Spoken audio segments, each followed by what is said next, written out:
যারা ভাবছে ইসলাম শেষ হয়ে যাবে, না, আখরি জামানায় গিয়ে ইসলাম প্রমোট হবে। ইসলামী একমাত্র পৃথিবীর বুকে থাকবে, আপনারা দেখতে পাবেন দলে দলে ইসলাম কবুল করছে। আমার ভাই মুসান্নাফ ইবনে আবু শাইবার হাদিস, এই হাদিস থেকে বোঝা যায় আল্লাহর হাবিব বললেন গোটা পৃথিবীতে মসজিদগুলো মুসল্লিতে ভরে যাবে, জোরে বলুন সুবহানাল্লাহ।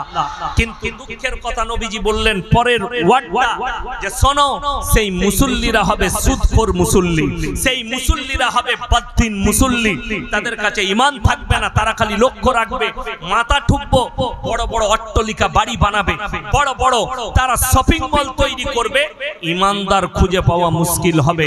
আমার মুসলমান ভাই, এখন বর্তমানে সময় আছে, আপনি হকের পাশে রুখে দাঁড়ান, হককে চিনতে শিখুন। যার মধ্যে নামাজ নাই তার মধ্যে ইসলাম নাই। আজকে সকলে হাত তুলে বলুন আমরা 5 ওয়াক্তের নামাজি হব, জোরে বলুন ইনশাআল্লাহ। আপনারা ইমানদারির সঙ্গে বলুন, আমি আপনাদের ইমাম সাহেবকে দোয়া দিয়ে যাব, এতগুলো বাচ্চাকে এত সুন্দরভাবে শিক্ষা দিয়েছেন, আপনারা সবাই ইমানদারির সঙ্গে বলুন তো, প্রত্যেকটা মুসলমান নরনারীর জন্য দ্বীনি শিক্ষা করা কি? আরো জোরে বলুন ফরজ।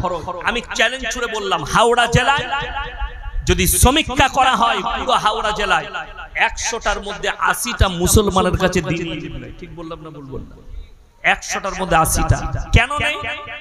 এরা মুখে জানে ফরজ, আমলে জানে চলবে না। কথাটা বুঝতে পারেন? তা না হলে তো আমি যখন লখনৌ উত্তরপ্রদেশে পড়তাম, যে বছর আমি কিরাত পড়ি আলিয়া ইরফানিয়া, তো আমি আমার একজন উস্তাদ ছিলেন আমার এলাকায়, কারি কামাল উদ্দিন সাহেব মরহুম, ইন্তেকাল করেছেন, আল্লাহ ওনাকে জান্নাতি করুক, বলুন আমিন। তিনি করোনার সময় ওখানেই লখনৌ ইন্তেকাল করেছেন, ওখানেই মাটি হয়েছে, আমার একদম গ্রামের পাশে এবং আমাদের কাছের মানুষ ছিলেন। ওনার আব্বা আমার মাদ্রাসার মেম্বার ছিলেন, ওনার ভাই এখন আমার মাদ্রাসার মেম্বার মকুল ভাই। তো উনি যে মসজিদে চাকরি করতেন, ওই মসজিদে একটা রুম ভাড়া নিয়ে আমি ছিলাম, মাদ্রাসায় থাকতাম না, রান্না করে খেতাম, মাদ্রাসায় ক্লাস করতাম। তো নামাজ মাঝে মাঝে কারি সাহেব চলে গেলে আমাকে বলতেন, ভাই ফজর পড়া দেনা, কখনো কখনো বলতো এশা পড়া দেনা। তো আমি কিরাত করলাম, আপনারা বুঝতেই পারলেন আমার কিরাত পড়া ভালো ছিল। तो একজন मुसल्ली पढ़ा से बोले भाई मेरे दो लड़की है और एक लड़का है, आप कुरान पढ़ा देंगे हाफिज जी? हम पढ़ाएंगे। बोले कितना पैसा लगा? हमने एक एक बच्चे का 700 रुपया लगेगा, 3 बच्चे का 2100 रुपया। बोले साला इतना? আমাকে কিছু বললেন না। সকালবেলায় আমি যখন ফজরের পরে 6টায় ক্লাসে যাচ্ছি তখন দেখছি আমার উস্তাদ কারি মুস্তাক সাহেবের কাছে বসে আছে, শিকায়ত করেছে। তো আমাকে ডাকলেন, ভাই इधर आओ। 90 বছর বয়স তখন। बोले इधर आओ। तो আমি গেলাম, भाई हजरत क्या हुआ? बोले तुमने क्या बताया भाई एक एक बच्चे का 700 रुपया लगेगा? हमने जी बताया। क्यों बताया? আমি বললাম हजरत इनका जो बच्चा है ये जब स्कूल में पढ़ते हैं, इनके लड़की ट्यूशन पढ़ने जाती है, वहां पर महीने का 1500 रुपया लगता है। इनका लड़का कोचिंग के लिए जाता है, अंग्रेजी कोचिंग के लिए, वहां पर इसको 1200 रुपया महीना लगता है। बड़ी अजीब और गरीब बात है। और मैं दुनिया के सबसे उम्दा किताब का तालीम दूंगा, इसमें पैसा खर्च करने में इनका दर्द हो रहा है। फिर ये अल्लाह से मोहब्बत करते को कुरान से कि दुनिया से? आप बताइए। बोले भाई आपने बड़ी ऊंची बात कह दी और मैं कुछ नहीं कह सकता। আমি বললাম লাস্ট 600 টাকা, 3-6-8 আমার কাছে পড়াতে লাগলো, আমি পড়িয়েছি 600 টাকা করে লাগে। কষ্টের বিষয় এটাই, আমাদের দেশে মক্তবে ইমামরা ছাত্রদিকে পড়ালে বলে বেতন দিচ্ছি তো আবার কি পয়সা লাগবে? বলে না বলে না। আমার গ্রামে মক্তবে প্রায় 300-400 ছাত্র আছে। কত বললাম? বড় গ্রাম, 4000-4500 বসতির গ্রাম, সব মুসলিম। তো মক্তব একটাই মসজিদ, প্রচুর মক্তবে বাচ্চা। একজন আমাকে শিকায়ত করলে যে মাদ্রাসার শিক্ষক পড়াতে যাচ্ছে, ইমাম সাহেব মুয়াজ্জিন সাহেব পড়াচ্ছে, আমার ছেলের এখনো নুরানি কায়দা শেষ হয় নাই, 3 বছর পড়ছে। আমি বললাম কিয়ামতের সকাল পর্যন্ত শেষ হবে না, ক টাকা দিয়েছিস বল? বলে আমি টাকা দিই না। তো আমি বললাম কোনোদিন শেষ হবে? রোজ আইবে আমাদের কাছে আর বলবো আলিফ বাতাসা যাবে ঘর, আলিফ বাতাস যা ঘর, রোজ ওইটাই থাকবে। কথাটা বুঝতে পারেননি? আমি বললাম তো গিয়ে মুফতি সাহেবকে বল, যার কাছে পড়ে, যে হুজুর আমার ছেলেটাকে 3 মাসে কোরআন শিখিয়ে দেন, যা টাকা লাগবে আমি দেব, এরপরে তুই মন থেকে হাদিয়া দিবি। তো ছেলেটা 3 মাস নয় 2 মাসে কোরআন শিখে যাবে। কথাটা বুঝতে পারেন? আপনি ভেবে দেখুন, মাহাব্বত কোরআনের প্রতি যদি থাকে, আপনার কোরআনের প্রতি খরচ করতে কোনো রকমের দ্বিধাবোধ হবে। জানেন গুজরাটের একজন বড় মুবাল্লিগ আছেন, তাবলীগের মুবাল্লিগ, তিনি হচ্ছেন মুফতি ইব্রাহিম দেওলা। 50 কোটি টাকার মালিক, কিন্তু বাপ মাদ্রাসায় পড়িয়ে হাফেজ মোল্লা মুফতি করেছে। বলুন সুবহানাল্লাহ। মোল্লা আহমদ লাট সাহেব 70-80 কোটি টাকার মালিক, তিনি এত বড় সম্পত্তির মালিক, কিন্তু বাপ আলেম করেছে। আমি যখন গুজরাটে পড়তাম কাফলেতায়, আমার একজন থাইল্যান্ডের সাথী ছিল, আশরাফ থাইল্যান্ডি, আমার সাথে পড়তো, আমার পাশে বসতো, একই ক্লাসে যখন হিফজ করতাম আমার পাশে বসতো, আমি সবক পড়িয়ে দিতাম। থাইল্যান্ডি ছিল, আমার সঙ্গে ঘুরতে যেত সব জায়গায়, ভাঙা ভাঙা হিন্দি আমার কাছ থেকে শিখছে। বললে বিশ্বাস করবেন না, আমার বাড়ি থেকে তখন মাসে 1000 টাকা যেত খরচা, হাত খরচা, আর আমি তার কাছে দেখেছি 50,000-এর বান্ডিল। সেই জন্য এত বড়। আমি তাকে জিজ্ঞেস করেছি, आपका क्या कारोबार है?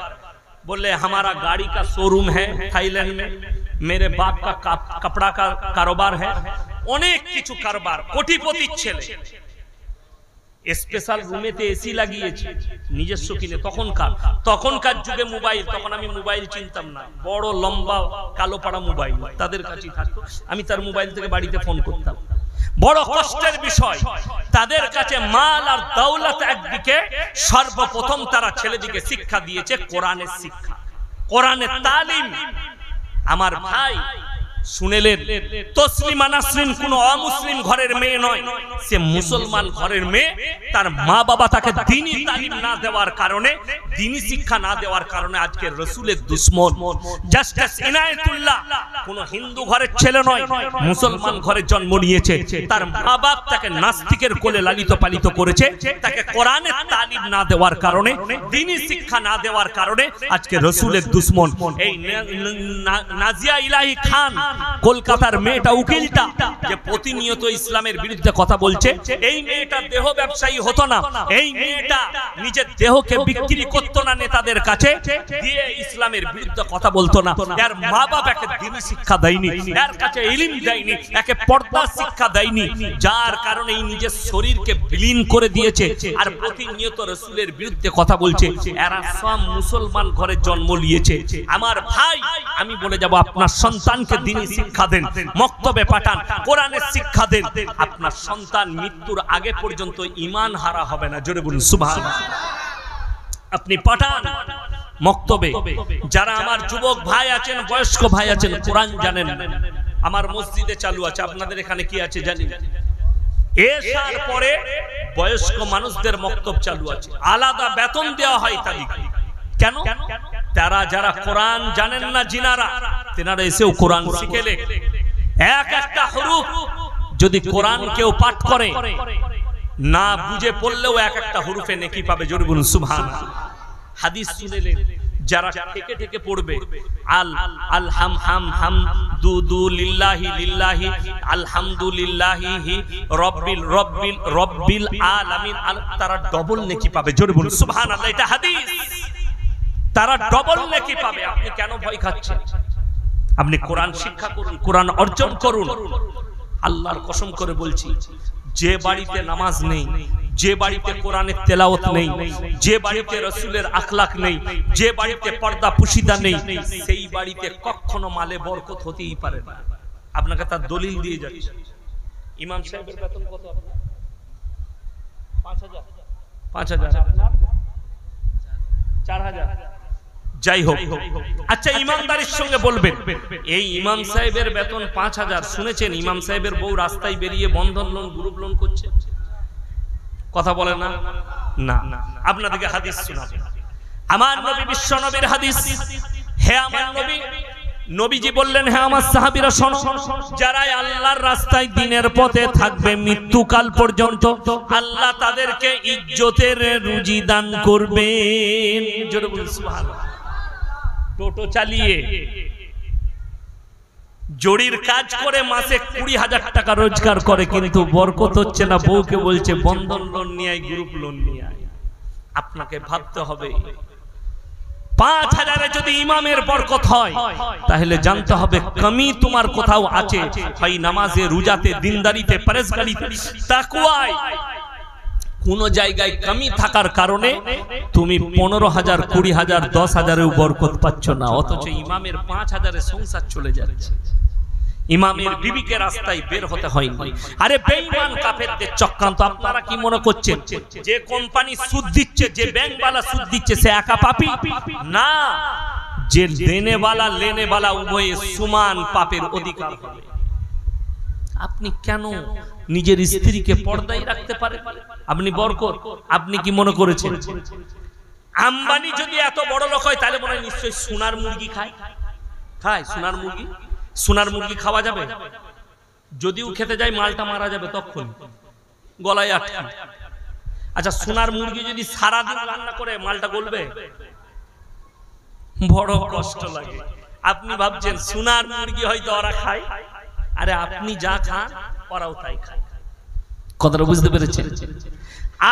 তারা সোনার প্লেটে খায়, হীরের চামচ দিয়ে খেতে পারে, সোনার চামচ দিয়ে খেতে পারে, কিন্তু আমি বলে যাচ্ছি মৃত্যু সবারই একই, ঠিক কিনা?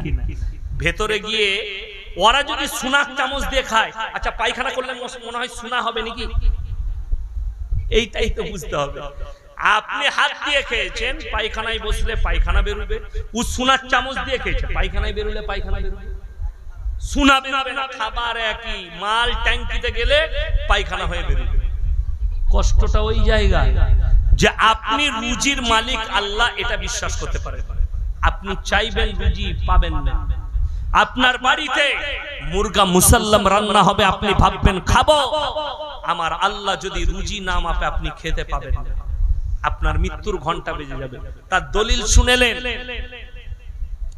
ইলিশ মাছ রান্না হয়েছে, দেশি মুরগি, রাজহাঁসের মাংস, পাবদা মাছ, পমপ্লেট মাছ, ভাপা ইলিশ। কোথায়?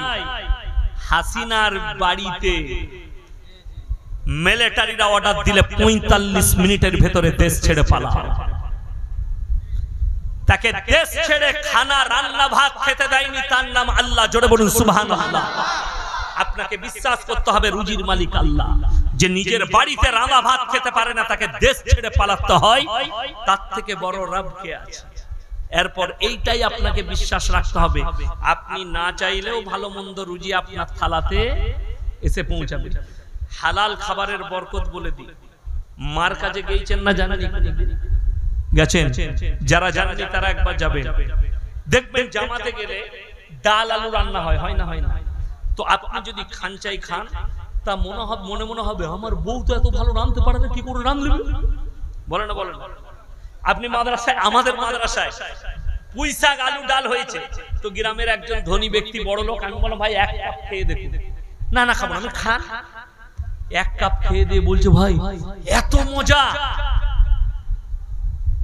আমি খালি একটাই কথা বলেছি, যারা আল্লাহর রাস্তায় থাকবে আল্লাহ তাদেরকে হালাল রুজি দিবে, ইজ্জতের খাবার দেবে এবং খাবারের মধ্যে বরকত পাবে। আপনি যদি মার কাজে যান, পুঁই শাক আর আলু ডাল ভাত খান, আপনি বাড়িতে এসে দেশি মুরগি দিয়েও ওই মজাটা পাবেন না। এখন বড় কষ্ট লাগে।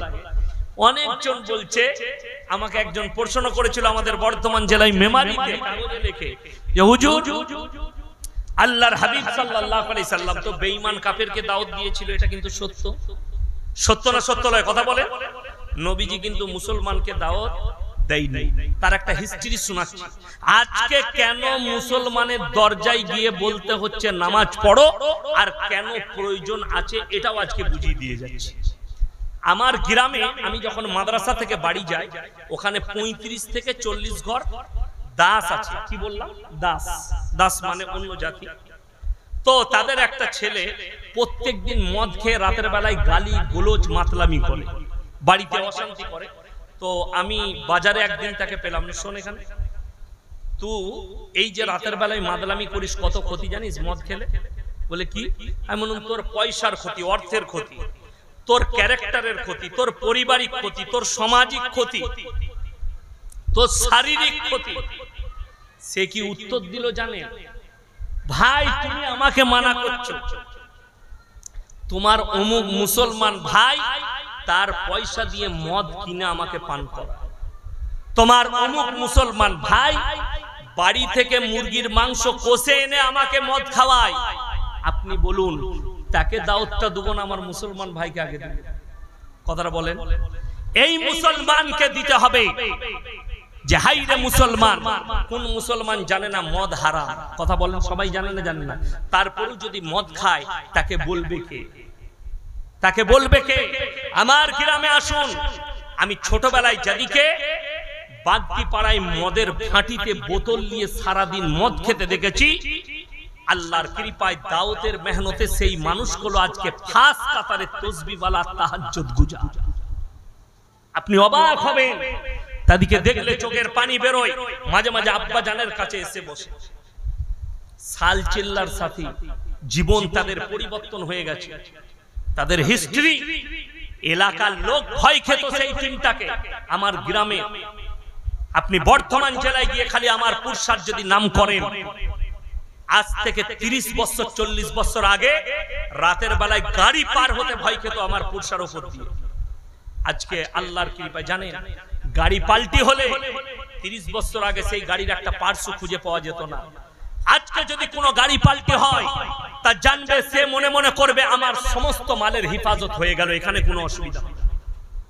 ওই মানুষগুলোই তো খালি মেহনত করা হয়েছে, তাদের পেছনে সময় দেওয়া হয়েছে, যার কারণে। আরে ভাই অনেকজন বলছে এরা ফিস্টি করতে এসছে। আরে ভাই তুই একটা ফিস্টি করে একজনকে একটু নামাজি করে দেখা না। কথাটা বুঝতে পারেন? তুই ফিস্টি কর, আমি পয়সা দেবো ফিস্টি করা। তুই একজনকে দাওয়াত দিয়ে দেখা। তুই তো দাওয়াত শুধু খেয়েই গেলি। আমি খালি অবাক লাগে, এই জলসা আমাদের হচ্ছে না হয়নি? আচ্ছা আমাদের মুসলমানদের তেহার কটা? ঈদ কটা বললাম? ঈদ, সবাই বলো ঈদ, বকরা ঈদ, বুঝতে পেরেছে? আর মুহররমের রোজা রাখতে হবে। কিন্তু অবাক লাগে আমাদের দেশে, কি বুঝলেন, মুহররম, রজব, গজব, বিরিয়ানি, পোলাও, হালুয়া, রুটি, লেচালা, শবে বরাত, অমুক তমুক, ফাটাফাটা। অবাক লাগে এতগুলো পালন করবে কি করে? আমার ভাই শবে বরাতে রোজা রাখবেন, সবাই রাখবেন, জোরে বলুন ইনশাআল্লাহ। কিন্তু আমি বলে যাই, শবে বরাতের রোজা কেউ যদি না রাখে গুনাহগার। কেউ যদি কোনো মৌলবি যদি বলে রোজা রাখতে পারেনি বলে সে গুনাহগার, আমি চ্যালেঞ্জ ছুড়ে বললাম তার মধ্যে ইলম কালাম নেই। এমন কি এই রোজার জন্য কেউ চাপ দিতে পারবে না, কেউ কি যে রোজা রাখতেই হবে তোকে, এটা হচ্ছে বেদাত কথা। শবে বরাতে রোজা রাখলে নেকি আছে, বড় নেকি আছে, যে রাখবে সে নেকি পাবে। কেউ যদি অসুস্থতার কারণে এমনি রাখতে পারে না তা আলাদা কথা। আমি একবার শবে বরাতে রোজা রাখি, আমার এক আত্মীয়র বাড়িতে গেছি বর্ধমান জেলায় শবে বরাতের দিনই। এরপর আমি যাওয়া মাত্র আমাকে চা ডিম ফিম দিয়েছে, আমি খাচ্ছি, আর পাড়ার দুটো বুড়ি মেয়ে চলে এসছে, ওদের থেকে তো বড় মূর্তি কেউ নাই। এসে বলছে বাবা ইয়াসিন সাহেব তুমি রোজা রাখো না? বলো না খালা আমি পারি না। আমরা বাবা শবে বরাতের রোজা রুটি হালুয়া ছাড়ি না। আমি বললাম রমজানে? বলে বাবা রমজানের 15টার বেশি পারি না। মানে তুমি কেলানি খাবে আর আমি জান্নাতে যাব। আমি রমজানে ছাড়ি না, তুমি শবে বরাত ছাড়ো না, রমজান ছেড়ে দাও। রমজানের 30টা রোজা কি ফরজ? আচ্ছা শুনেছেন কোন একটা মসজিদে এলান করতে ইমামকে কখন? ফজরের সময়। আমার ভাইয়েরা মুসলমানরা আপনারা উঠে পড়ুন, একটা রোজা যদি কেউ নিজে থেকে ছেড়ে দেয়, সারা জিন্দেগি রোজা রাখলে হাদিসে আছে তার মসুল দিতে পারবে না, সমকক্ষ হবে না। এরকম এলান কোন মসজিদে হয়? হয় না, কিন্তু আমাদের দেশে সবার আসসালামু আলাইকুম। মায়েরা বোনেরা, আজকে রাত্রে নামাজ পড়বে, একটা মেয়ে আমাকে ফোন করে বলছে হুজুর কি নিয়ত করবো? আমি বললাম তুই নিয়ত কর আজ রাতেই মরবো। শবে বরাতের নামাজের আবার নিয়ত কি? আরে নফল নামাজ পড়লে নফল নামাজের নিয়ত কি নিয়ত হবে? আল্লাহ আমি 2 রাকাত নফল নামাজ পড়ছি, আল্লাহু আকবার, বাস। এই বলছে আলাদা নিয়ত। এই মেয়েদের আমাকে সেই দিন একজন ফোন করেছে, হুজুর কি ব্যাপার, আপনি মাদ্রাসায় আছেন? আছি। এলো বদনা করে পানি এনেছে। আমি বলি এটা কি করবে? আমি মনে মনে করলাম আমাকে উঁচু কুচু করানোর লেগে এনেছে নাকি। বোঝে না কি হয়েছে? বলছে আমার বউ মায়ের বাচ্চা হয়েছিল, আজকে 40 দিন ফরজ গোসল করবে, পানিটা পড়ে দিন। আমি বলি ওই দোয়া আমার জানা না, যে মৌলবি জানে তার কাছে যাও। এইগুলো হচ্ছে বেদাত। নারীরা 40 দিন পেরিয়ে গেলে যেভাবে ফরজ গোসল করে ওইভাবেই ফরজ গোসল হবে, আর কোনো আলাদা দোয়া নাই। বাচ্চা হলে আলাদা দোয়া শুনেলেন। বাচ্চার মুখে, বাচ্চা যখন 4 মাস হয়ে যায় কিংবা 40 দিন পেরিয়ে যায়, আমরা মুখে পানি দিই। যখন ডাক্তার বলবে মুখে পানি দিতে, হাদিসে আছে যে গ্রামের মধ্যে যে ওলি লোক হবে, আল্লাহ ওয়ালা লোক, আমরা আমাদের ইমামই আমাদের কাছে আল্লাহর ওলি, তাই না? 5 ওয়াক্তের নামাজি ইমাম সাহেব গ্রামের মাথা। তো আপনি বাচ্চাকে ইমামের কাছে নিয়ে যান। হাদিসে আছে খেজুরটাই নবীজি করেছেন, খেজুরটা মুখে একটু চিবিয়ে বাচ্চার মুখে ভরে দিয়েছেন, একটু পানি দিয়েছেন বিসমিল্লাহ বলে, বাস এটাই মুখে পানি দেওয়া, আর কোন সিস্টেম নাই। নবীজি কি করেছেন? এটা নবীজির সুন্নত। নবীজি বাচ্চাদের মুখে খেজুর চিপিয়ে দিয়ে দিতেন। আপনি ইমামকে বাড়িতে ডেকে নিয়ে যান, মুয়াজ্জিন সাহেবকে নিয়ে যান, খেজুর চিবিয়ে মুখে দিয়ে দিবে। আমাদের সমাজটা শেষ হলো কি করে জানেন? হাদিসুন নিসাই, খালি মেয়েদের হাদিস। আপনি জিজ্ঞেস করুন, আমাকে মুর্শিদাবাদ থেকে একটা ছেলে ফোন করে বলছে হুজুর আমাবস্যার রাতে কি বিয়ে করা যাবে? আমি বললাম মোটেই করিস না, কালো ছেলে হবে। কি বলবো? জিজ্ঞেস করুন, আমাদের কাছে কোনো হাদিস নাই। আমাদের কাছে যদি লেন সব দিনটাতেই বিয়ে করা যাবে, আল্লাহর কাছে সব দিনটাই সমান। জোরে বলুন সুবহানাল্লাহ। কোন দিনটা খারাপ নেই। আপনার যদি মনে হলো আপনার ছেলে আমেরিকায় থাকে, লন্ডনে থাকে, আরবে থাকে, বোম্বেতে থাকে, ঈদেতে বাড়ি এসছে, সময় নাই, ঈদের পরের দিনে চলে যাবে, আপনি ঈদের নামাজ পড়ে, জোহরের নামাজ পড়ে ইমাম সাহেবকে ডেকে নিকাহ পড়িয়ে দেন, কোনো গুনাহ নাই, নিকাহ পড়ানো হবে। এই 12ই রবিউল আউয়াল আল্লাহর হাবিব সাল্লাল্লাহু আলাইহি সাল্লাম দুনিয়াতে এসেছেন। কিছু ভণ্ডদের আকীদা এই মাসে বেটা বিটির বিয়ে দেওয়া যাবে না, এই মাসেই নবীজি জন্মগ্রহণ করেছেন, মৃত্যুবরণ করেছেন। এই আকীদা, এটা হচ্ছে কাঁচা বেদাত এবং মিথ্যা আকীদা, এগুলো কুসংস্কার। আপনি এই মাসে বিয়ে দেন, বরকত বেশি পাবেন। জোরে বলুন সুবহানাল্লাহ। কেউ যদি বলে, অনেকে বলে মুহররমে চলবে না, কেন? বলে হযরতে হোসেন এই মাসে শহীদ হয়েছে, তবে তুই শহীদ হবি? কষ্টের বিষয়। কে বললে করা যাবে না? বড় কষ্ট লাগে। আমি যেদিন বিয়ে করেছি আমাবস্যা ছিল, 27শে ফাল্গুন আমার বিয়ে হয়েছে, আমাবস্যা। মেয়েদের কুসংস্কার শুনলে হেসে মরে যাবে। আমি গেছি বিয়ে করতে, তো আমার কাছে কেউ ভয়ে আসেনি। একজন এসে বললে সম্পর্কে শালি হয়, হুজুর আপনি কিছু মানেননি, তবে আপনাকে একটা কথা করতে হবে, কাজ করতে হবে। কি? বলে সবাই আপনাকে দেখতে চাইছে, একবার খালি বাইরে গিয়ে বসতে হবে আগনায়। আমি বসবো চেয়ার লাগা, এত শক্তদের দেখা। আমি গিয়ে বসলাম, কোন দিকে গিয়ে দেখছি 2টো চেয়ার লাগানো আছে, 2টো। আমি গিয়ে বাঁ দিকে চেয়ারটাই বসে পড়লাম, আমার সুযোগ হলো ওইটাতে বসলাম। তারপরে দেখছি ডান দিকে চেয়ারে আমার বউকে নিয়ে বসিয়েছি, আর বুড়ি মেয়েরা বলছিল জামাইকে ডান দিকে বসতে হয়, বাঁ দিকে বসলে ছাড় হয়ে যাবে। আমি বললো আমারটা আগে হোক। তো আজও পর্যন্ত আমার ছাড় হয়নি, আমার 2টো মেয়ে হয়ে গেল। বিবির সঙ্গে এত মহব্বত। ওই দাদিগুলোকে দেখলে মাঝে মাঝে বলি, খালা এখনো ছাড় হয়নি। কি জানিল? আমার তোরা কবরে যালো বুঝতে পারে, তোদের কেলানি আলাদা রাখা। এগুলো হচ্ছে হাদিসুন নিসা। কষ্টের বিষয় এটাই, মানুষ কুসংস্কারে ডুবে আছে।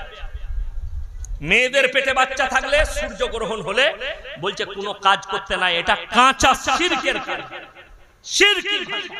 কে বললো আপনাকে কোনো কাজ করতে নেই? আপনারা বলুন সূর্যের মালিক কে? চন্দ্রের মালিককে, গ্রহণ কে লাগিয়েছে? আল্লাহর হুকুমে। তাহলে চন্দ্র সূর্য কি করে আপনার ক্ষতি করবে? আপনার আকীদা বেঈমান কাফেরের আকীদা। এই আকীদা জায়েজ আকীদা নয়। একমাত্র সন্তানের মালিক কে? আল্লাহ। আপনাদেরকে কোরআন শুনিয়ে দিই। আমাদের অনেক মহিলারা, যে মারা আমার বয়ান শুনছেন, কষ্ট এক